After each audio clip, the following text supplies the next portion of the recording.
ሰላም ከመይ ጸኒሖም ክቡራት ተኸታተልቲ ኣብ ከተማ መቐለ እንታይ ይስማዕ ዘሎ ቤት ጽሕፈት ፕሬዝዳንት ሌተናል ጀነራል ታደሰ ወረደ ክሳብ ሕዚ ብዕጡቃት ከም ዝተኸበበ እንዳተገለጸ እዩ እስካዕ ሕዚ ዘይቋረፀ እቲ ቤት ጽሕፈት ፕሬዝዳንት እውን ተቆጻጺሮም ካልኦት ናይ ሚድያ ትካላት እውን ተቆጻጺሮም እዚ ጥራሕ ኣይኮነን ኣብ ከተማ መቐለ እውን ድምፂ ጥያይቲ ይስማዕ ከም ዘሎ እውን ይሕበር ኣሎ ኣብ ቤት ጽሕፈት ውድብ ሕወሓት እውን ኖታዊ ከም ዝተፈጀረ ይግለጽ ኣሎ ካብ ውሽጢ ሓል ሰማታት ትግራይ ተሰማዕ ኖታዊ እንታይ ምዃኑ ዛጊድ ብንጹር ኣይተረጋገጸ ኣብ ከተማ ሽረ እውን መጥቃዕቲ ተፈጺሙ እንዳተባሃለ እዩ እዚ ጥራሕ ኣይኮነን ካብ ኤርትራ እውን ኣዝዩ ዘሐጉስ ዜና ተሰሚዑ ኣሎ እቶም ተሪፎም ዘለዉ እሱራት እውን ነዞም እሱራት እዚኦም ዝመስልሉ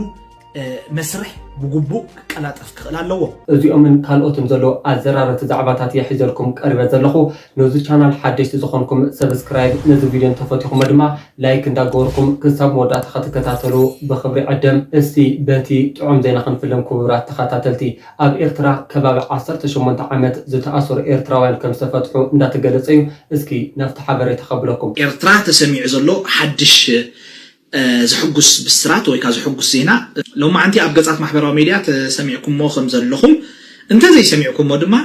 نخبا بعصر شمون تعمت بزح أسرات تفتح مالو كابزوم أسرات قليهم كبا بعصر شمون تعمت أب أسر بيت زنوبوري أم مالتيو زينا زي بيرجع لهم في الساعة أبليو أم محبرة وقصات أنا مجمرتها خاوي أم بيبيو شاركوين مت إنه مالتيو يرجع لهم في الساعة قد أميت يرجع لهم في الساعة خم تغلطكم تفضوا أب بزح أسر بيتاتنا إيرترا حنت خافتن نوح استأسرا بزح كرت الدبلا مخانا درجة بزح جزء أزنتيات طلع سيقال خابزهم أسرات أسماتهم تفتحهم زلوا اسماتهم مالتي عم محبروا ميديا زرخب كوي نجاري زر جبر هيوت أتو تصفالم سلمون برهانة أسمرهم جبر ولد قويتهم كل التحوات داويتن ماتيوسن يوم زبل عم محبروا ميديا استزرق حد صحف عم بيبلغوا مالتي إذا صحف زي ويلما إذا زي نازي انتهى يترجموا تلنا أبز هجر بزحات نلعلي عسر شمونت عسرة لعلي عمتاتون ده يوم زت أفئة أبتحتي أزيو كفو زخونة أسر بيتات ناي سرعة عدنا زركبوا زيجاتات بزحات يوم زلوا. كمتي تسمعوا زلخم كبرات خطاتلتي كباب 18 عامت زتأثروا إيرتراويين متفتحهم زبحات زلوا زيك عزيز حبوس زين أينا اسكي نفط قطعلي ميرون زولو زلو خاصة قاقركم. تتريفوا زلون زغط السقوم تنتاي خول زلوا بتوم تريفهم زلوا أسراتون نزوم أسرات زيهم زمسلولو مسرح بجبوك كلا تفكر لا لو أنت زي كوينو زي سمع نجوا كم هاجر كم هزبي كبيت سعبين كل وصل زخنة بأجا فتح له إذا زلوا منجستي من البات أب عبيتو أب شمقلنو كلب من تيلو نظام ما حيرأتي ومزلوا بتصوتو وجل عصر تحمشة كان بعلى عسيري وهانس عم السلا سناي دبساي زعم السلو إرمياس بابايو إرمياس درساي مالتي حوان سناي دبساي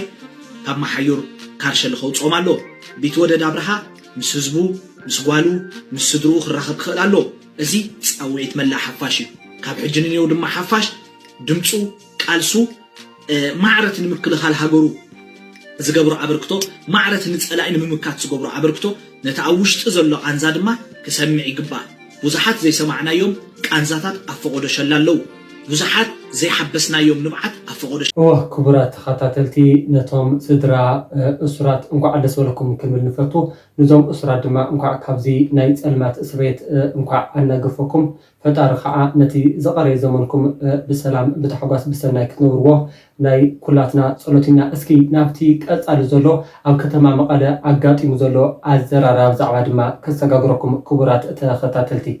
أب كتما مقالة حيال دمتي نوتاقي تسمعيو تنكي نايتي كابوشتي حال سماتات تقراي تسمع نوتاقي انتاي مقانو زاقيد بنطور اي ترقاقاتن أم مستراي دركب باتي من فنجار أب سبزو بس حرقا كم دي لدما قازيتن يا بي بي سي أب توتا ترخبو أرقاقيتيو نبرتي كتما مقالة بزح الساعات ترقاقيهم لبد مع التاويواني نوم من نفتهم يوم دركبو زاقيد بزمكتهم أكالات زيتواب ودعار مقلتين كبرات تخطاتلتي أب قطري حاول سمعتات مالتون بيت صحبت ودب حوحات أب زركولو قطري حيال نطاق 5 سمعي زقلت زلو انتخون لقين أبسو يكون أب نبرت زلصح قدعات كم زي لون يحبري زلو استي حازد ما نفتي كالي زلو الزرارة بزعبا كساقاقركم أو كتما مقالة كباب كيحا دمسي تأيتي إندا تسمع كم زلو يتحبر زلو اسكي نفتي فيديو خبلكم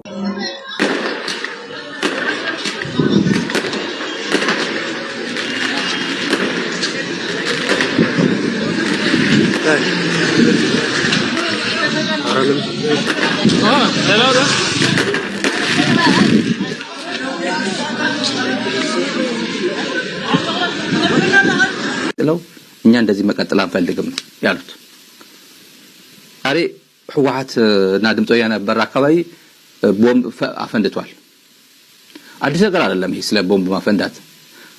መጀመሪያ ቦምብ ሲፈነዳም ተው የሚልና እንደ ትልቅ ኢንሲደንት ነው ብሎ መቁጠር ያልቻለ ነው የትግራይ አስተዳደር። በጣም ብዙ አክቲቪስት ትግራይ አክቲቪስት ብርሃነ ልፋዓቴ ተስፋ የሚባል ሶሻል ሚዲያ ላይ እሱን ለመግደል ብሎ የወዳን ጥሩ ልጅ ነው የፈጸመው ማለት ቪዲዮ ስላለ ነው። ቃል በቃኝ ሄጄ መስዋዕትነት ከፍላለሁ ይሄን አፈንድቼ በቃ እኔ ህወሓትን ታረጋለሁ እና ቻው በቃ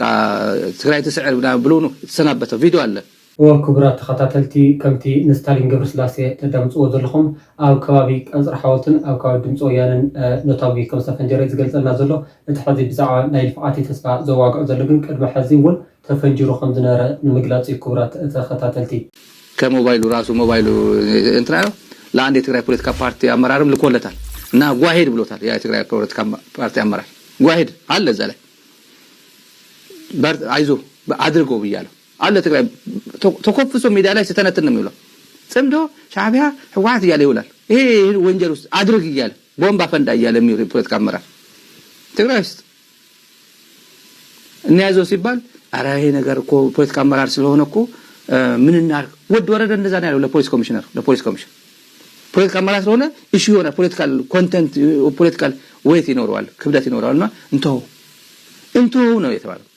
የማንም የደሃ ልጅ አድርጎት ተገኝቶ ቢሆን ግን ማንቁርቱ ይዘ ነበር ፖሊስ ጣቢያ የሚያስገባ ፖለቲካ ፓርቲ ፒስፉሊ ታገላሉ የሚል ፖለቲካ ፓርቲ አመራር ግን እንደዚህ ብሎ ዝም ነው ያለው። እንዳትይዙት ነው ያለው። ለዚህ ነው የትግራይ ችግር ብዙ ነው የምንለው። ፍትህ አይደለም ይሄ ፍትህ አይደለም። የጀስቲስ ሲስተም እንደዚህ አይደለም።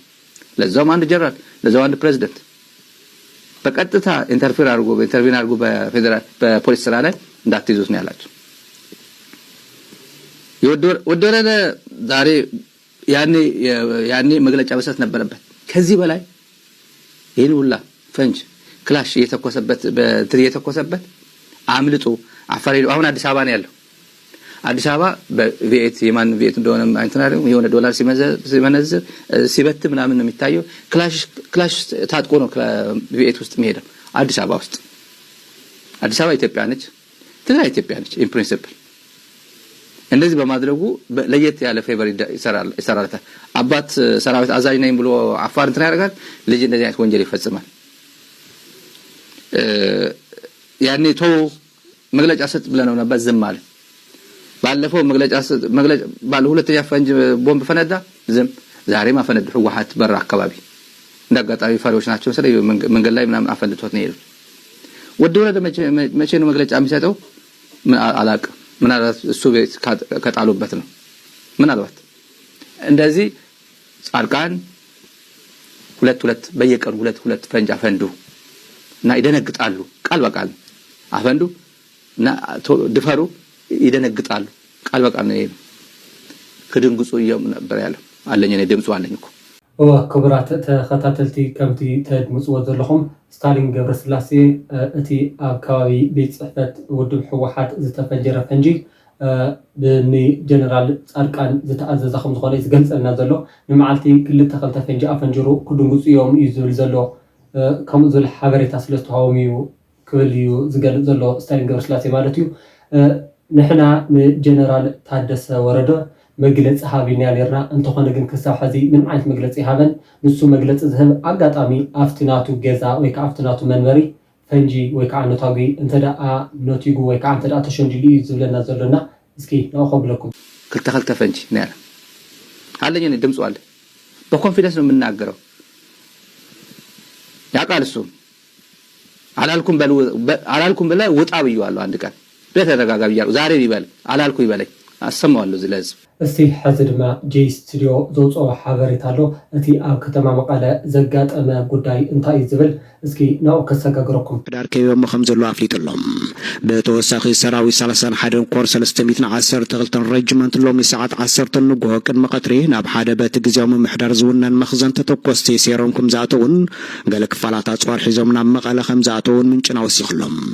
ግዜያዊ ምምሕዳር ትግራይን ሕወሓትን በበይኖም ናብ ፌደራል መንግስቲ ጥርዓን ባጀት የቕርቡ ከም ዘለውን መንግስቲ ፌደራል ጽማም እዝኒ መሃቡ ናብ ትግራይ ናይ ባጀት ሕፅረት ኣጋጢሙ ከም ዘሎን ነስተኸቲሉ ትግራይ ደጊማ ናብ ኩናት ከይትምለስ ከቢድ ስክፍታ ፈጢሩ ኣብ ዘለወሉ ግዜ ሕድሕዶም ተጋሩ ክታኮሱን ክባልዑን ተፅቢ ዘካይ ዘሎ ፌደራል መንግስቲ ብማዕዶ ነቲ ጉዳይ ካኣተሎ ከም ዘለውን ተፈሊጡ ኣብ ክልል ትግራይ ደሞዝ ኣብ እዋኑ ክኽፈል ብዘይምኻሉን ፌደራል መንግስቲ ባጀት ምድስካሉን ዝተፈጠረ ቀውሲ ኣብ ልዕሊ እቲ ግዜያዊ ምምሕዳር ሓያል ተፅዕኖ ፈጢሩ ዘሎ ኮይኑ ንጌታቸው ረዳ ብብረት ዝኣለየ ፀጥታ ትግራይ ኣብ ልዕሊ እቲ ብታደሰ ወረደ ዝምራሕ ምምሕዳር እውን ፈተነ ይካየድ ከም ዘሎን ምፍላጥ ተኻይሉ ዕጡቃት ኣባላት ሓይሊ ትግራይ ደሞዞም ተደናብጊ ብምባል ኣብ መቐለ ዝርከብ ህንፃ ግዜያዊ ቤት ፅሕፈት ምምሕዳር ትግራይ ዝኸብቦ ዘሎ ድሕርቲ ብተደጋጋሚ ክቐርብ ዝፀንሐ ጥርዓን ኮይኑ ነዚ ጥርዓን ተኸቲሉ ፌደራል መንግስቲ ባጀት ዶ ምባል እውን ኣብቲ ክልል ዝተፈጠረ ወጥሪ ዝያዳ ክዓርግ ገይሩ ኣሎ እቶም ንግዜያዊ ምምሕዳር ዝኸበቡ ወታደራት ካላሽንኮቭን ዲሽካን ዝዓይነቱ ጠበንጃ ከም ዝዓጠቑ ናይ ዓይኒ መሰኻክር መቐለ ዝገልጹ ኮይኖም እቲ ኣብ ከቢድ በሰላ ኩናት ዘሎ ህዝቢ ሕጂ እውን ኣብ ከቢድ ረበሻን ወጥርን ስምባደን ከጥሕልዎ ከም ዝኽኣሉ ተገሊጹሎም እዚ ከምዚ ኢሉ እንከሎ ናይ ቀረባ ኣዘዚ ሰራዊት መበል 31 ነቲ ኩነታት ንምህዳእ ከዘራርብዎም ፈቲኖም ዝብል ሓበሬታ ዝወፅእ ኮይኑ ላዕለዎት ሰበስልጣን መፅኦም ከዘራርቡን ኣለዎም ብምባል እቶም ኣባላት ሰራዊት ከም ዝኣበዩ ዝገለጸ ምንጭና እንተኾነ እዚ ነቲ ምስሊ ናይቲ ንዓበይ ንምቕያር ዝግበር ፈተነ ምዃኑ እውን ይገልጽ እዮም እቶም ንዓብኛታት ምስ ላዕለዎት ሰበስልጣን እቲ ግዜያዊ ምምሕዳር ዘተ ከም ዝጀመሩ ዝወሰኸ ምንጭና እንተኾነ እቲ ስልክታት ተዓፂዩ ዘሎን ኣብ በዓል ሕዳር ጽዮን ኣብ ቅድሚ ህዝቢ ተረኺቡ ፌደራል ባጀት ዶ ምባሉ ትግራይ ኣብ ሽግር ከም ዝወደቐትን ናብ ኩናት ካይናኣቱ ድማ ሓያል ፃዕሪ ነካይድ ኣለና ክብል ዝተሰምዐ ፕረዚደንት ናይቲ ምምሕዳር ታደሰ ወረደ ምስቶም ኣዘራሪቦም ዝተባሃሉ ሰበስልጣን ምንባሩን ዘይምንባሩን ዝተፈለጠ ነገር የለን ዕጡቃት መበል 31 ሰራዊት ነቲ ህንፃ ምምሕዳር ናይቲ ክልል ምስ ከበብዎ ኣብቲ ከባቢ ምንቅስቃስ መካይን ከም ዝተዓገተን ናይ ግልን መንግስትን መካይን ምንቅስቃስን ዶ ከም ዘበለን ሰራሕተኛታት መንግስትን ናይ ውልቅን እውን ምንቅስቃስ ተኸልኪሎም ከም ዘሎ ዝተሓበረ ኮይኑ እቲ ወጥሪ ካብቲ ናይ ቅድሚ ሕጂ ዝተፈለየ ምዃኑ ተገሊጹ ከምዚ ዓይነት ተቃውሞን ጠለባትን ብኣባላት ሓይልታት ትግራይ ክኽሰት እዚ ናይ መጀመርታ ከም ዘይኮነ ናብ ዝተፈላለዩ ከባቢታትን ኮላይ ኣብ ርእሰ ከተማ ናይቲ ክልል መቐለ ከጋጥም ምጽንሕ ምጽብጻብ ናይ ይዝከር እዩ ብፍላይ ኣብ መጀመርታ ወርሒ ጥቅምቲ ኣባላት ሓይልታት ትግራይ ናብ ጎደናታት መቐለ ብምውፃእ ቅሬቶም ጠለባቶምን ኣስሚዖም ከም ዝነበሩ ቀዳማይ ሚኒስትር ኢትዮጵያ ነዚ ኣመልኪቱ ናይ መተባብዒ ቃላት መሃቡ ዝከር ኮይኑ ኣብ ትግራይ ተደጋጋሚ ቀውሲ ዝፍጠረሉ መንገዲ ክሰርሕ ምጽንሕ እውን ክንጸብጸብ ጸኒሕና ኢና ከምቲ ትሰምዑ ዘለኹም ክቡራት ተኸታተልቲ እቲ ከበባ ትማል ከም ጀመረን ዲሽካ ቢሬን ስናይፐር ካልኦት መሳርሕታት እውን ሒዞም ንቤት ፅሕፈት እቲ ግዜያዊ ምምሕዳር ከቢቦም ከም ዘለውን ሎሚ እውን ከቢቦም ከም ዘለዉ እዩ ዝግለጽ ዘሎ ክቡራት ተኸታተልቲ ካልእ ድማ እንታይ ዝበሃል ዘሎ ክቡራት ተኸታተልቲ ፕሬዚዳንት ሌተናል ጀነራል ታደሰ ወረደ ካብ ትግራይ ናብ ኣዲስ ኣበባ ከይኸይድ ተኸልኪሉ ከም ዘሎ እዩ ዝሕበር ዘሎ ቤት ፅሕፈት ምምሕዳር ግዜያዊ መንግስቲ ትግራይ ማለት እውን እቲ ኣብ ደጀን ዝርከብ ብዕጡቃት ኣርሚ 31 ምኽባቡ ስዒቦ ኣብ ልዕሊ እቲ ግዜያዊ ምምሕዳር ስግኣት ምፍራስ በፅሕዎ ከም ዘሎ ዝግለጽ ዘሎ ነዚ ስዒቡ ድማ ኣብ ሂወት እቶም ጀነራል ማለት እውን ኣብ ሂወት ሌተናል ጀነራል ታደሰ ወረደ እውን ሓደጋ ተደቂኑ ብምህላው ካብ መቐለ ንኽወፁ ብፌደራል መንግስቲ ፃውዒት ተገይሩሎም ከም ዘሎ ዝሕበር ዘሎ ይኹን እምበር እቶም ኣብ ከባቢኦም ዘሎ ኣመራርሓ ጉጅለ ሕወሓት ካብ መቐለ ክሳብ ኩሓ ማለት እውን ክሳብ መዕርፎ ነፈርቲ ኣሉላ ኣባነጋ ሓልዋ ይገብሩ ብምህላዎም ፕሬዚዳንት ታደሰ ካብ መቐለ ንምውፃእ ተፀጊሙ ከም ዘሎ እዩ ዝግለጽ ዘሎ ዛጊ ድማ ካብ ትማል ምሸት ጀሚሩ ኣብ ከባቢ ዓምድና ሆቴል ኣብ ዝርከብ መንበሪ ገዛ ኣምባሳደር ፍስሓ ኣስገዶም እዮም ከም ዝርከቡ ዝግለጽ ዘሎ ክቡራት ተኸታተልቲ ካብ ምስ ናይ ፌደራል ሰባት ወፃእ ድማ ምዝኾነ ኣካል ብስልኪ ከም ዘይተረኸቡን ናይ ውልቂ ዓጀብቲ ይኹን መኪኑ እውን ኣብ ምንታይ ከም ዘለዉ ባዕሉ ታደሰ ወረደ እውን ከም ዘይፈለጥ ንናይ ፌደራል መንግስቲ ሰባት ተዛሪቦም ከም ዘሎ እዩ ዝግለጽ ዘሎ እዚ ማለት ድማ እቲ ፕሬዚዳንት ሌተናል ጀነራል ታደሰ ወረደ ካብ መቐለ ናብ ኣዲስ ኣበባ ንኸይኸይድ በቶም ዕጡቃት ተኸልኪሉ ከም ዘሎን ኣሉላ ኣባነጋ መዕርፎ ነፈርቲ እውን በቶም ዕጡቃት ጉጅለ ይሕሎ ከም ዘሎ እዩ ዝግለጽ ዘሎ ክቡራት ተኸታተልቲ እስኪ ናብቲ ካልእ ዘሎ ሓበሬታ ድማ ካስተጋግረኩም በትግራይ መቀሌ ምንድን የተፈጠረው የሚል ጥያቄ ብዙዎቻችሁ እየጠየቃችሁኝ ትገኛላችሁ በዚህ ሰዓት ላይ ቢቢሲ አማርኛ ይዞት የወጣው መረጃ እንደተመለከትኩት ከሆነ የትግራይ ኃይል ታጣቂዎች የክልሉ አስተዳደር ህንጻ ላይ ከበባ መፈጸማቸው ተነግሯል እዚ ሓበሬታ እዚ ትማሊ በቢቢሲ ኣምሓርኛ ዝቐረበ ክቡራት ተኸታተልቲ እየተባለ ይገኛል። የታጠቁ የትግራይ ኃይል አባላት ደሞዝ ዘገየብን በሚል ቅሬታ መቀሌ የሚገኘውን የትግራይ ክልል ጊዜያዊ አስተዳደር ጽሕፈት ቤት ህንፃ ላይ ከበባ ፈጽመዋል የተባለው የትግራይ ኃይል አርሚ 31 የተባለው ክፍል ከ70 በላይ የሚሆኑ አባላት ረቡዕ ህዳር 24 ምሽት አራጉር እንደርታ ከተባለ ቦታ ተነስተው ሐሙስ ዕለት በአስተዳደሩ ህንፃ ላይ በዛሬው ዕለት ከበባ ፈጽመዋል የተባለው የሰራዊቱ አባላት የነፍስ ወከፍ መሳሪያ የሆነውን ክላሽንኮቭን ጨምሮ ዲሽቃ የተባለውን የቡድን መሳሪያ የታጠቁ መሆናቸውን የአይን ማኞች ለቢቢሲ መግለጻቸው ተሰምቷል። ይህ በእንዲህ እንዳለ የአርሚ 31 የቅርብ አዛዦች ክስተቱን ለማርገብ ሊያናግሯቸው ቢሞክሩም ከፍተኛ ባለስልጣናት መጥተው ያናግሩን በሚል ሳይቀበሏቸው መቅረታቸው ነው የተገለጸው። ቢቢሲ ትግርኛ ታዲያ ስለ ሁኔታው ዝርዝር መረጃን ከክልሉ ባለስልጣናት ለማግኘት ጥረት እያደረገ እንደሚገኝ ቢቢሲ አማርኛ ይዞት ከወጣው ከዚህ መረጃ ላይ ተመልክቻለሁ። ክቡራት ተከታተልቲ ቢቢሲ አማርኛ ከም ዝገለጾ እቶም ዕጡቃት እቲ ዋና ሕቶኦም ናይ ደሞዝ ይከፈልና እቲ ቃል ተኣቲልና ነበረ ጥቅማ ጥቅም እውን ክወሃቦ ናይ ግባእ ብዝብል እዩ ከባቢ ሰብዓኹም ዝኾኑ እውን እንዳተገለጸ ዝርከብ ማለት እዩ። እታ መቐለ ገጪሙ ዘሎ ብዕጡቃት ዝፈጸሙ ወራዕዲ ማለት እስካዕ ሕዚ እውን ዝቕፅል ዘሎ ኩነታት ምናልባት ሓበሬታ እውን ግልፂ ንምግባር እስካዕ ሕዚ ዘይቋረፀ እቲ ቤት ፅሕፈት ፕሬዚዳንት እውን ተቆፃፂሮም ካልኦት ናይ ሚድያ ትካላት እውን ተቆፃፂሮም ናብ ናይ ውልቀ ሰባት መንበር እውን ከም ርሑም ካኖም እቲ ወፂኡ ዘሎ ሓበሬታ ማለት እዩ ከምቲ ዝረኣኹሞ አርሚ 31 እያ እዚ ግብሪ ዝፈፂማቶ ዘላ ከምቲ ኣብ ገገል ሶሻል ሚድያ ዝዝረብ እውን ናይ ደሞዝ ሕቶ ይኮነ ኩዴታ ወይ ድማ ናይ መፈንቅለ መንግስቲ ተፈፂሙሎም ማዓንቲ በአርሚ 31 ነዚ ዘዳለው ከዓ ካብ ላዕሊ ጀሚሮም ካብ ግንባር ኣዘዝቲ ካብ ቤት ፅሕፈት ህወሓት እውን ዝብገስ ሰፊሕ ዝኾነ ናይ ፖለቲካዊ ድሕረ ባይታ ዘለዎ ወይ ማለት እዩ ንምንታይ እዚ ኩነታት ዝገጢሙ ዝብል አርሚ 22 እውን ኣማስያ ተሓዊሳቶ ስለዘላ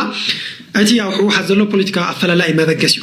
ኣብ ህወሓት ከም ማእከላይ ኮሚቴ እውን ኣብ ክልተ ተኸፊሎም ኣለዉ ኣብ ዝሓለፈ ዘካይድዎ መድረኽ እውን ግልፂ ኮይኑ ወፂኡ ተፈላላይ ንሱ እዚ ብሓደ ወገን ዓለም ገብረ ዋህድ ዘለዎ ኢሳያስ ታደሰ ዘለዎ ናይ ሰሜን ምዕራብ ነዊሕ እዋን ዘመሓደረ ተኽላይ ገብረ መድህን ዘለዎ ጀነራል ታደሰ ወረደ እውን ዝድግፎ ሓደ ጉጅለ እቲ ምስ ፌደራል መንግስቲ ዘለና ኣፈላላይ ብምልዛዊና ክንኸዶ ዝግባእና ናብ ኩናት ክንኣቱ የብልና ስለዚ ምስ ሻዕብያ ምስ ፋኖ ዝግበር ረኽቢ እውን ጠጠው ክነብሎ ዝግባእና ዝብል መርገፅ ዘለዎም بحد وجن خاء كم إني فتلور قبل زجاهير وين ما من جرنا زبالو إني دكتور دبرتيان سولومون كيدانا تماريخ زنبرة أبراهام تخسته زون تماريخ زنبرة أزيهم خاء مس شعبيات نخرج لنا عمره مس فنو نخرج لنا عزيب مولى تناخيرنا نهزبون اللعينة أنا وكينات كنا عتيز قبنا بس من قد زون مس فنو الشعبية ممكننا نا فيدرال من جسويد ما ناي 4 كيلو زفان كنوا قاعدة طريز قبنا زبل 5 عينة حلم زلهم ساعتين زفلا لا يكابزي زبكس مبار نيجي محضر تجري زم محضر زلوا إدما بريزيدنت خوين زقل زلوا جنرال تادس وردون ناين عالم جورو هبتي بلزم نخدو زبل وجل زرق في مالتي بس من قد زيتي تسألي وين ما تبعسي نخر رخيدو نازخ عاكم نعلم جورو هادون موقعي نيتادس وردون موقعي نايدو موز حطو موقس بمقبر كديتك فتسو مفتينو مالتي ايتي نايدو موز حطو جنرال تادس ورده تطو زبل يكون فيدرال منغستي تطو بيلو بوانانت مالتي نمنتاي تطو بيلو نو على مخنيات له نخلي مع الله ونيوعل سلازلو تطو بيلو فيدرال منغستي زي طرح وين تطو بيلو ناي تأمت تكالاتون زنقصاقصو زنورا ناي بانك حسابون تطو بيلو كبرات تخاطبتي كمتي حاولنا زدامتكم حوحات حزون أو كل تخمس تخفلتن بعالم جورو واحد زمرح حد وجلن بدكتور دبرتين زمرح حد وجلن كم زل بعد دكتور دبرتين منجورينو بعد سلومون بعد أبراهام تخصص ذكرهم نوينهم نسم دقيفهم نفانون دقيفنا بمجلس فيدرال لوقع زل أتحسس وهم زلون بجنرال تحدث مالتون بعالم جورو واحد زمرح حد ما جنرال تحدثون نقوم دقيفو نابتي نايش معرب ناي سمين معرب أمرار حب على تخلي زركبوا دما أنا إحنا مس منجس فيدرال تلازمنا نبزخون عين كنات كناتيبنا زل أقامكم زلوا ميزجل زلوا تي ناي دموز دما بجنرال تادس وردوي بتجزاو من محتاج تخل كذا زي كونس بعلو منجس فيدرال كم زخل كله إيزجل زلوا إسك حزت ما نفط خالي زل حواري خاصة جاكركم تادس ورد خبصت عند ملاي سلام أو سلفي يكون مفنك لمنجس تيجدله نام تايم فنك لمنجست ودو حوحاتي مريض أو كفى بلو مش فيدرال منجست تسمع معي ودو حوحات فيدرال منجستن وعلى بريتوريات درادرتيهم سو الدورة ده تكون تيلو حوحاسس أي كونه والدورة ده أزاز سراوي تجري سلزنا برا سراوي تجري ون ناي حزب تجري سرعة منجستنا دقافي يلون تقال سلز خونه تاد صورة ده تكون تجمع يولي حوحاس اللي تسمع معي وخوي نمبر خالي قداي كونن سو تاكيو حوحاتس بقى زي يكون تيلس أي كونني فينش لازيات وداي ما فنك لما نجست يدلني التطبق يالتاسبه ማለት የአክሱም ጽዮን የሻቢያን ጨፍጫፊነት አጽድቃ ወጣች። አንደኛ የባህል አዘጋጅ አስተባባሪው ከጊዜ አስተዳደሩ የተቀመጠው አስተባባሪው ትላንትና ነግሬያችኋለሁ። የባህልና ቱሪዝም ቢሮ ኃላፊው ቀጥታ ቃል በቃል የሻቢያ ጨፍጫፊ ኃይል የኤርትራ መንግስት ወታደሮች ብሎ በግልጽ ተናገረ። ሰውየውን ባለኝ መረጃ ህዋት አይደለም፣ የካቢኔው አባል የዚህ ጂኤስቲኤስ ነው ምናምን የሚባለው አካል ነው። ዜናዎች ተሰሩ። የማይነግሯችሁን ነው የምነግራችሁ ነው። ዜናዎቹ ተሰርተው ወደ ትግራይ ሚዲያ ተላኩ፣ ወደ ድምፀ ወያኔ ተላኩ። የኤርትራን ጨፍጫፊነት የሚያሳዩ ዜናዎች ማለት ነው። አክሱም ጽዮን ስትታሰብ የምትታሰበው በኤርትራ ሰራዊት ጨፍጫፊነት ነው የሚል ቃለ መጠይቅ ተሰጠ። አባቶች አስተያየት ሰጡ፣ ለሚዲያዎችም አስተያየት ሰጡ። ስለዚህ እነ ሞንጆሪኖ እነ ፈትለወርቅ እነ መዲድ ሐሳባቸው የነበረው ይሄ ዓመት ልዩ የሚያደርገው 5ኛ ዓመት በትግራይ ህዝብና በኤርትራ ህዝብ መካከል ጽምዶ ተፈጠረ። ቄስ ለቄስ ሊገናኝ፣ ጳጳስ ለጳጳስ ሊገናኝ፣ ሽማግሌ ለሽማግሌ ሊገናኝ ምናምን ነበር ያሰቡት። ደን ጽምዶ the next level ሄደ፣ the highest level ሄደ ተብሎ እንዲታሰብ ነበር የታቀደ። ድብልቅልቅ ቃልና ቋንቋቸው ፕሮግራሙ ጸረ ሻቢያ ፕሮግራም ሆነ። የሚተላለፉት መልእክቶች በሙሉ እቺ ቀን እኮ በልዩ ሁኔታ የምናስታውሳት በኤርትራ ሰራዊት የተፈጸመብንን ጭፍጨፋ ነው የሚል ፕሮግራም ሆነ። ፕሮግራሙ ጠቅላላ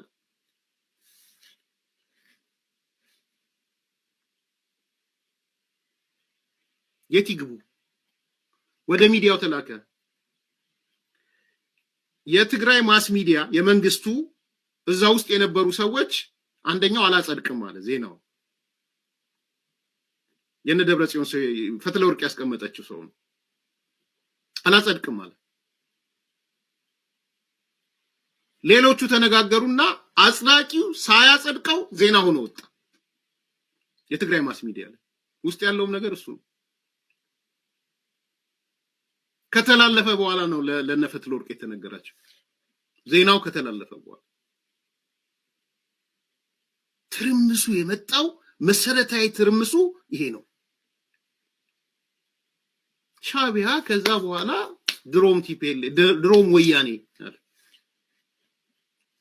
ከዛ አሁን የመጣውን ጦር እነግራችኋለሁ ምን እንደሆነ። አስቸኳይ ስብሰባ እንዴት ተቀመጡ ምን አሉ ግን ለማስታወስ ዜናውን ስሙት። ክቡራት ተኸታተልቲ ከምቲ ንኤርምያስ ዘዳመፅኩሞ እቲ ኣማርኛ ንእሽተይ ብትግርኛ ክትርጉመልኩም እቲ ዋና ምክንያት ሕዚ ተፈጢሩ ዘሎ ምክንያት ማለት እዩ እቲ ኣብ ከተማ ኣክሱም ብምክንያት ሕዳር ፅዮን ኣብኡ ዝተናገርዎ ኤርትራ ጨፍጫፍ ከም ዝፈፀመ ኣብኡ ተነጊሩ እዩ ማለት እዩ። ወላ ብጀነራል ታደሰ ወረደ ይኹን ወላ በቲ ናይ ከተማ ኣክሱም ባህልን ቱሪዝምን ሓላፍና እዚ ከዓነ ኣብ ሚድያ ብምቕራው ነዚ ስዒቡ ዝተፈጠረ እዩ ዝብለና ዘሎ። ክቡራት ተኸታተልቲ ላይ ኩሉ ታሕትን ላዕልን ዘሎ ምስጋና ይግባአኩም። ትክክል ብምስጋና ዝኸውን የለን። ንሕና ሓይሊ ሓዊሱ ኣብዚ ሚድያ እዚ ዘሎ ስታፍ ዝከኣለና ኩሉ ክንገብር ኢና። ናይ ሰራዊት ሕቶ ተመሊሱ ምርኣይ ጥራሕ ተይኮነስ ሕቶ ተመለሰሉ ሰራዊት ሃይደ ንስኻትኩም ትምልስዎ ሕቶ እኮ የለን። ተዛረና እንታይ ትምልስዎ ሕቶ ኣሎ? ንስኻትኩም ትምልስዎ ሕቶ ኣሎ ዝከኣለና ክንገብር ኢና። ዓዱ ክሕሉ ከሎ ምርኣይ እውን ስለዘድልየና ኩሉ ክንገብር ኢና። ትሕቶ ነይሩ እዩ። ነገር ግን ሕዚ ናብዚ ነምፃየና ኣብቲ ዶክተር ሃይለ ድማ ኩሉ ዝከኣለና ክንገብርና እቲ ብኣርሚ 31 ዝተለዓለ ሕቶ ኩሉ ዘድልየና ክንገብርና እዩ ዝብሎ። እስኪ ናብቲ ካሊእ መረጃ ድማ መሓላልፈኩም ክቡራት ተኸታተልቲ። ውድቀት ናይ ተጋሩ በዞም ውሑዳት ተጋሩ ድሕሪ ኣክሱም ናይ ፖለቲካ ውድቀት ሕጂ ኢና ንርኢ ዘለና ማለት ሕጂ ንርኢ ኣለና። ኣብ መንጎ ብዙሕ ነገር ነይሩ ክኸውን ይኽእል እዩ። ዝሓሸ ካብዚ ግን ክነብር እዩ። ምክንያቱ ተጨፍጪፍካ ኢሳያስ ከድሕንና ኢልካ ምእማን ንባዕሉ በቃ ካብዚ ንላዕሊ ውርደትን መሸጣን የለን። ስለዚ ህዝቢ ትግራይ ኣብቲ ዘሎ መሰረታዊ ነገር ዝሓልፍ ደኒን ይሪኡ ከም ዘሎ ንፈልጥ ኢና ከም ዘይተጸመደ ንፈልጥ ኢና ከም ዘይተቀበሎ ንፈልጥ ኢና ብብረት ጌርካ ጽምዶ ተቀበል ብብረት ጌሩ ኣፍካ ተዓበስ ዝብለካ እንተሃልዩ ግን ዕጫ ኤርትራውያን ከየጋጥሞም ከሎ ተጋሩ ክቃለሱ መልእኽቲ እዚኣ ምክንያቱ ሓርነትን መሰልን ረቀቕቲ እያ ከይተረዳእካ ኢኻ ትሕደግ ከይተረዳእና ኢና ተሓዲግና ሃገራውነት መሲልና ልዕላውነት መሲልና ንዓዲ ንከላኸል ዘለና መሲልና ሓርነትና መሰልናን ብረቂቕ መንገዲ ኢና ተሓዲግና ክንመልሰን ከዓ ክንደይ ወሲድልና ረቀቕቲ ስለ ዝኾና ክንመልሰን ከቢድ ወሲድልና ስለዚ ተጋሩ ኣሕዋትና ከዓ እተን ቅልቅል ዝብላ መሰልን ሓርነትን برقيق كي يحدقوا حجي جزين ساعتنا الله أكندنا بسدت أكند مبتان أكند فحفح مبال مكلاش فدليو እስቲ ሓዚ ድማ ክቡራት ተኸታተልቲ ናብቲ ካሊእ ዘሎ ኣዘራራብ ዛዕባ ከሰጋግረኩም ኣብ ከተማ ሽረ መጥቃዕቲ ከም ዝተፈፀመ እንዳተገለጸ እዩ ኣብ ሱዳን ዝርከብ ማዓስከር ስደተኛታት ተጋሩ እውን ቃፀሎ ከም ዘጋጠመ እውን እንዳተገለጸ ይርከብ እስኪ ንኣቶም ድማ ከብለኩም ማሕዘኒ ተግባር ኣብ ከተማ ሽረ ተፈጺሙ ሎም 25 ሕዳር 2018 ዓ.ም ከባቢ ሰዓት 5 ናይ ቀትሪ ሓደ ተሃናጽ ሕጊ ኣብ ቤት ህንጸት ሽረ ንሓደ ኣባል ፖሊስ ወቂዑ ከም ዝቐተሎ ተፈሊጡ እቲ ኣባል ፖሊስ ናብ ሆስፒታል ሽረ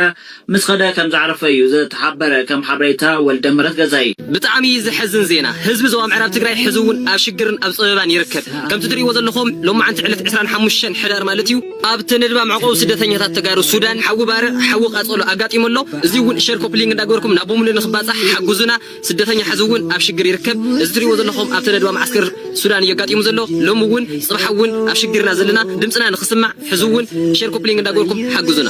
እምበኣርከስ ክቡራት ተኸታተልቲ ንሎሚ ዝነበሩና ኣዘራረብቲ ዛዕባታት ነዚኦም መስሉ ነዚ ቻናል ሓደሽቲ ዝኾንኩም ሳብስክራይብ ነዚ ቪድዮ ተፈትኹም ድማ ላይክ እንዳገበርኩም ክትወፁ ድማ በዚ ኣጋጣሚ ሓትት